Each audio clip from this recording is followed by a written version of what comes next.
குருவே சரணம். அனைவருக்கும் வணக்கம். ஆல்ரெடி நம்ம அனௌன்ஸ் பண்ண மாதிரி வருகின்ற 11 செப்டம்பர் 2022 ஒரு நாள் வகுப்பு மலேசியால பினாங்லையும், அதை தொடர்ந்து 25 செப்டம்பர் 2022 ஒரு நாள் வகுப்பு கிளாங்லையும் வந்து அனௌன்ஸ் பண்றோம். ஸோ விருப்பமுள்ள நபர்கள், மலேசியாவை சுற்றியுள்ள நபர்கள் பரம்பொருள் யோகம் நேரடி தீட்சை என்னிடம் தாராளமாக குருமார்களின் அருளோடு வந்து பெற்றுக்கொள்ளலாம். விருப்பப்படும் நபர்கள் கீழே டெஸ்கிரிப்ஷன்ல உள்ள நம்பருக்கு கான்டாக்ட் பண்ணி வாட்ஸ்அப்ல மெசேஜ் அனுப்பிச்சு உங்களது பெயரை முன்பதிவு செய்து கொள்ளலாம். அப்படி இல்லை அப்படின்னா கீழே ரெஜிஸ்ட்ரேஷன் ஃபார்ம் இருக்கு. அந்த ரெஜிஸ்ட்ரேஷன் ஃபார்ம்ல உங்களது பெயரை நீங்க முன்பதிவு செய்யும் போது நாங்களாகவே உங்களுக்கு மெசேஜ் அனுப்பிச்சு மற்ற டீடைல்ஸை உங்களுக்கு இன்ஃபார்ம் பண்ணுவோம்.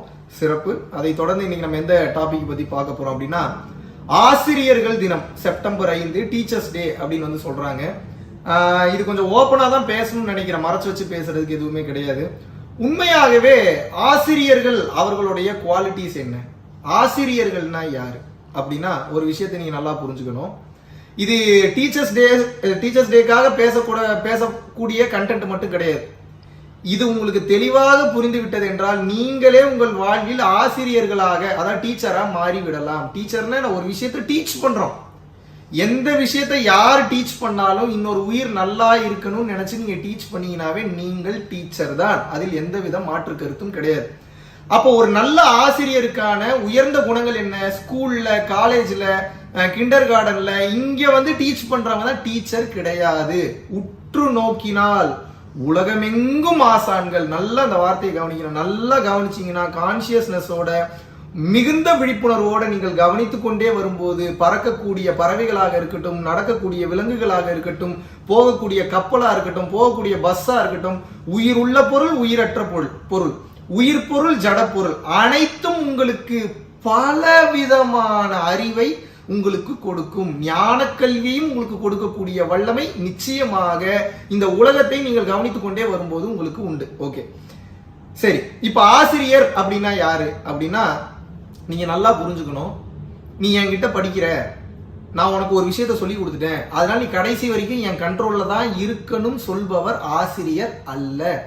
ஒரு உண்மையான ஆசிரியர் யார் அப்படின்னா, அவங்கள குரு ஸ்தானத்திலையும் பார்க்கலாம், இல்ல நல்ல வழிகாட்டி ஸ்தானத்திலையும் பார்க்கலாம். அவர்களுடைய குணம் எப்படி இருக்குன்னு வந்து கேட்டீங்கன்னா, நான் உனக்கு எது வேண்டுமானாலும் கொடுக்கிறேன், ஏன்னா அது என்னுடைய கடமை, அது என்னுடைய பணி, அதுக்காக தான் நான் வந்து இந்த உலகத்துல ஜனனம் எடுத்திருக்கேன். ஆனால் அதற்கு உன்னிடம் நான் எந்தவித பிரதிபலனும் நான் எதிர்பார்க்க மாட்டேன். ஒரு நல்ல ஆசிரியர் இப்படித்தான் இருக்கணும். அது மட்டும் இல்லாம ஒரு சிறந்த ஆசிரியர் என்பவன் பணம் கொடுத்தால் தான் உனக்கு நான் இந்த கல்வியை கொடுப்பேன், பணம் கொடுக்கவில்லை என்றால் உனக்கு இந்த கல்வியை நான் கொடுக்க மாட்டேன் என்று இருப்பவர் ஆசிரியர் அல்ல. இருக்கிறவங்க கிட்ட பணம் வாங்கிக்கலாம், இல்ல இருக்கிறவங்களே சில நேரத்துல சுச்சுவேஷன் சரியில்லாம கூட போகலாம்.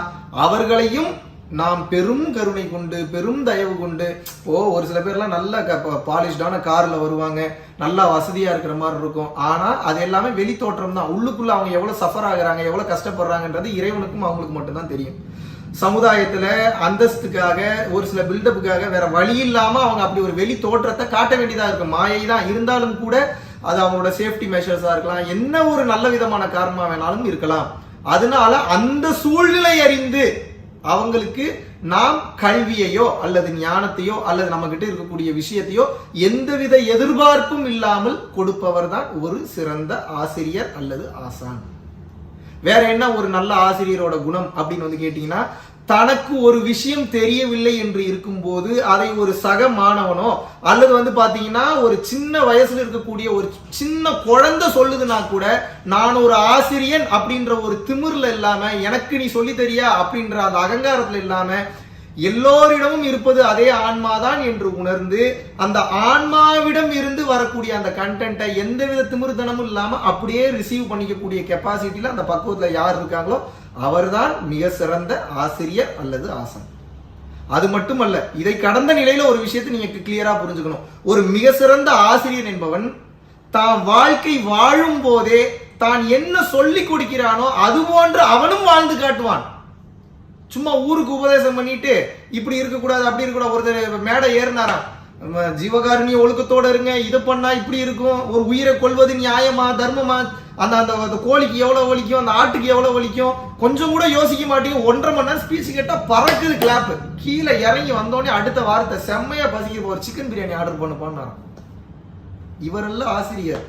இவங்கெல்லாம் வந்து கிளாப் வாங்குறதுக்காக பேசும்போது இந்த சிலிர்த்து போய் சில்லறையெல்லாம் விட்டுருந்துங்கன்ற மாதிரி அந்த இம்ப்ரெஷனுக்காக பேசலாமே தவிர எதை சொல்கிறோமோ சொல்வதை போன்று வாழ்ந்தும் காட்ட வேண்டும். அவர்தான் மிக சிறந்த ஆசிரியர் அல்லது குரு அல்லது ஆசான். இது மட்டுமல்ல, ஒரு மிக சிறந்த ஆசிரியர் என்பவர் தனது வாழ்க்கையை தான் வாழ்வது மட்டுமில்லாமல் தனது வாழ்க்கையை தனது மாணவர்களுக்கு மட்டும் இல்லாமல் முகம் தெரியாதவர்களுக்காகவும் தனது நேரத்தையும் தனது கல்வியையும் தனது பொருளாதாரத்தையும் வேணுங்கிற அளவுக்கு மொத்தமா கொடுக்க முடியலனாலும் பரவாயில்ல, எந்தவித எதிர்பார்ப்பும் இல்லாமல் இன்னொரு உயிருக்கு கொடுக்க வேண்டும். அவன்தான் மிக சிறந்த ஆசிரியர், அவன்தான் மிக சிறந்த ஆசான். ஏன்? கொடுக்கக்கூடிய தன்மை என்பது முதலில் எங்கே ஆரம்பிக்கிறது என்றால் சொல்லிக் கொடுக்கும் தன்மையில் இருந்துதான் ஆரம்பிக்கிறது. அப்ப சொல்லிக் கொடுக்கும் தன்மையில் இருப்பவர்கள் 100% நிச்சயமாக சுயநலம் இல்லாது பொது நலனையும் கருதி வாழ வேண்டும். அவர்தான் மிக சிறந்த ஆசிரியர். நான் வந்து பிஎட் படிச்சிட்டேன், எம்எட் படிச்சிட்டேன், நான் வந்து பிஹெச்டி முடிச்சிட்டேன், நான் யூனிவர்சிட்டி லெவல்ல ரேங்க் எடுத்திருக்கிறேன், எனக்கு தெரியாத விஷயமே கிடையாது என்று சொல்பவர் ஆசிரியர் கிடையாது. கற்றது கை மண்ணளவு கிடையாது, கற்றது கை நுனி அளவு கூட கிடையாதுன்னு எவன் ஒருவன் முழுதுமாக ஏற்றுக்கொண்டு எப்போது தனது செவிகளை திறந்து கொண்டு எந்நேரமும் இந்த உலகம் நமக்கு எப்போது வேண்டுமானாலும் எது வேண்டுமானாலும் சொல்லி தருன்ற மனநிலையோடு எவன் ஒருவன் வாழ்கிறானோ அவன்தான் மிக சிறந்த ஆசிரியர். ஏனென்றால் கேட்கும் செவிகளுக்கு மட்டுமே ஞானத்தின் உதடுகள் திறக்கும். இப்ப நானே இருக்கேன் அப்படின்னா சும்மா ஒரு எக்ஸாம்பிளுக்கு சொல்றேன், நான் நீ ஆசிரியர்னு சொல்றதுக்காக சொல்ல, உங்களுக்கு புரியணுன்றதுக்காக சொல்றேன். பல பேர்கிட்ட எதுவுமே பேசவே மாட்டேன், முட்டாளாவே தான் இருப்பேன். காரணம் என்னன்னா அவன்கிட்ட என்ன சொன்னாலும் திருந்த மாட்டான், நல்லா தெரியும். இறைவனே வந்து உபதேசம் பண்ணாலும் திருத்துறது கஷ்டம். ஏன்னா அவன் விருப்பப்படலையே, விருப்பப்படுறவனுக்கு தான் உபதேசம் போகும், விருப்பப்படாதவனுக்கு எங்க போய் உபதேசம் போக போகுது? அப்ப என்ன அப்படின்னு வந்து கேட்டீங்கன்னா, நீங்கள் மிக உயர்ந்த ஞானத்தை ஒரு சிலருக்கு கொடுக்கும் போது நீங்க அது என்னதான் கொடுக்கணும்னு நினைச்சாலும் ஒரு சிலருக்கு போகாது. அதனால தேவைப்படுபவருக்கு முன்னுரிமை கொடுத்து, அதுக்காக ஏங்குறவனுக்கு முன்னுரிமை கொடுத்து, அதுக்காக கதறி அவனுடைய உதிரம் சிந்தி ரத்தம் சிந்தி கஷ்டப்பட்டு இருக்கிறவனுக்கு முன்னுரிமை கொடுத்து, அவனுக்கு எவன் ஒருவன் ஞானத்தையும் அறிவையும் போதிக்கிறானோ அவன் தான் மிக சிறந்த ஆசிரியர். ஏன் புள்ள தெளியணும்ன்ற தன்மையிலே இருக்கிறது சுயநலம். அவன் என்ன சொன்னாலும் கேட்க மாட்டான் அப்படின்னா உலகம் தான் அவனை திருத்த முடியும், நீங்களே நினைச்சாலும் திருத்த முடியாது. இந்த தன்மையில் எவன் ஒருவன் வாழ்கிறானோ அவர் மிக சிறந்த ஆசிரியர், அதுல மாற்று கருத்தே கிடையாது. அப்ப நீங்க ஓவரால் கண்டென்ட் ஒரே மேட்டர் தான் கன்வே பண்ணுது. என்ன? ஆசிரியர் என்பவர் பிறருக்கு உபதேசம் செய்யும் அல்லது சொல்லிக் கொடுக்கும் தன்மையில் இருக்கிறார். சோ அவர் எப்படி இருக்கணும் அப்படின்னா சொல்வது போலவே வாழ்ந்து காட்ட வேண்டும். இந்த தன்மையில் இருக்கும்போது அவர்களுக்கு மானம் மரியாதை இதை பத்தி எதையும் கவலைப்படணும்ன்ற அவசியம் இல்லை. இந்த உலகம் அவர்களை தூற்றினாலும் இறைவன் அவர்களை போற்றுவார். கொஞ்சம் லேட்டானாலும் அவர்களது வாழ்க்கையை சீரமைத்து உயர்ந்த கட்டத்திற்கு கொண்டு செல்லக்கூடிய அந்த பணியையும் அந்த பொறுப்பையும் இறைவனை ஏற்றுக்கொள்கிறார். நன்றி, வணக்கம். குருவே சரணம்.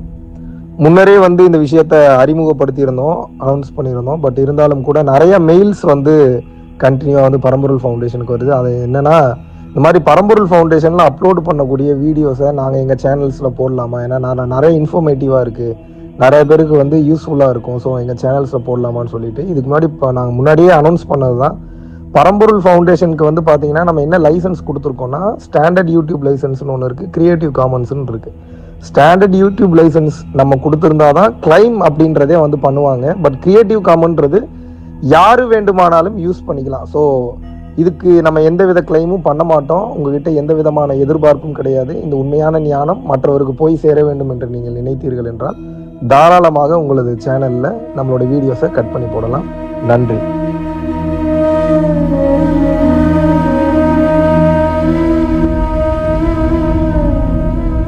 பரம்பொருளின் கருணையினால உங்களுடைய இடைவிடாத அன்னதானத்திற்கு நீங்கள் அனுப்பப்பட்ட பணத்தின் மூலியமாக பல லட்சம் உயிர்களுக்கு இது நாள் வரைக்கும் வந்து சாப்பாடு கொடுத்துருக்கோம்.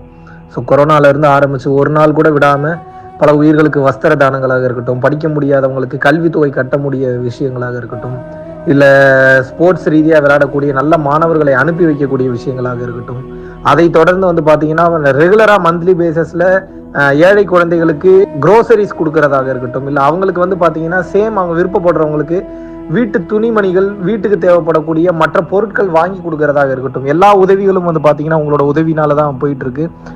சாது சிதம்பர சுவாமிகள் வளநாட்டார் வந்து ஒரு வார்த்தை சொல்லுவார், பசித்தோர் முகம்பார் பரம்பொருள் அருள் கிட்டும் அப்படின்னு வந்து சொல்லுவார். வள்ளல் பெருமானும் ஜீவகாருண்யம் உள்ள சம்சாரிகளுக்கு எப்பேற்பட்ட சூழ்நிலையிலும் வந்து பாத்தீங்கன்னா அவங்களோட லாபம் தடைபடாது, தொழில் பிரச்சனைகள் வந்து நிவர்த்தியாகும், அதை தொடர்ந்து வந்து வாழ்க்கையில குடும்ப பிரச்சனைகள் விலகும், அதுபோக குழந்தை சம்பந்தமான பிரச்சனைகள் எதுவாக இருந்தாலும் வந்து இந்த அன்னதானத்திற்காக நீங்கள் செய்யக்கூடிய ஒவ்வொரு ரூபாயும் அது வந்து உங்களுக்கு நிச்சயமாக புண்ணியமாக வந்து சேரும். புண்ணியத்தை கடந்த நிலையில் முக்தி பாதைக்கும் அது நிச்சயமாக உங்களை வழி நடத்தும். அதனால விருப்பப்படுறவங்க நம்மளுடைய பரம்பொருள் அறக்கட்டளையினுடைய சேரிட்டி ஆக்டிவிட்டீஸ்க்கு தங்களுடைய விருப்பப்படக்கூடிய நன்கொடையை கீழே உள்ள டெஸ்கிரிப்ஷன்ல இருக்கக்கூடிய அக்கௌண்ட் நம்பருக்கு செலுத்தலாம். இதற்குண்டான அந்த அருளை சித்தர்கள் உங்களுக்கும் உங்கள் குடும்பத்தாருக்கும் வழங்க வேண்டுகிறேன். குருவின் பரிபூர்ண அருளாசிகள். குரு கடாட்சம்.